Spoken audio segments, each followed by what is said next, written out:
আমরা সবসময় জানি যে রোগ হওয়ার আগেই যদি আমরা তাকে শনাক্ত করতে পারি তাহলে কিন্তু রোগটা আর বাড়তে পারে না।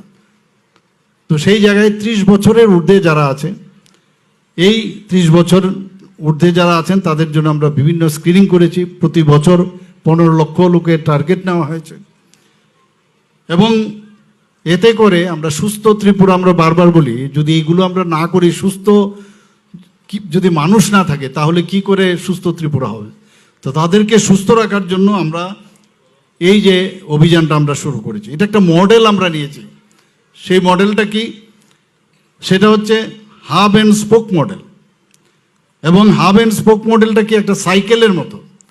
সাইকেলের যেমন একটা প্রধান কেন্দ্র থাকে আর তার থেকে স্পোক বেরোয়, অর্থাৎ বিভিন্ন যেসব আমাদের যে পিএসসি হোক, আমাদের সাব ডিভিশন লেভেলেই হোক, আমাদের যে কমিউনিটি হেলথ সেন্টারই হোক, যে মেইন হসপিটাল থেকে এই যে সাইকেলের মতো এই যে হাব অ্যান্ড স্পোক মডেল সেটা আমরা নিয়েছি।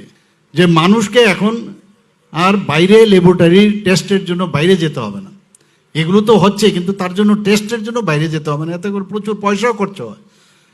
এবং আমাদের কিছুদিন আগেও আমি দিল্লিতে গিয়েছিলাম, সেখানেও বারবার বলছে ডিজিটালের মাধ্যমে, ডিজিটাল ইন্ডিয়া মাননীয় প্রধানমন্ত্রী যে বলছেন, প্রযুক্তিকে ব্যবহার করে যদি ঘরে বসে আপনার সমস্ত রিপোর্ট চলে আসায় তাহলে একদিকে আপনার সময়ও বাঁচবে, আবার আরেক দিক দিয়ে আপনার খরচাও কমবে। সেই দিশায় আমরা ডিজিটাল ত্রিপুরা এবং এই যে হাব অ্যান্ড স্পোক যেটা আমরা মডেল আমরা সেটা নিয়েছি।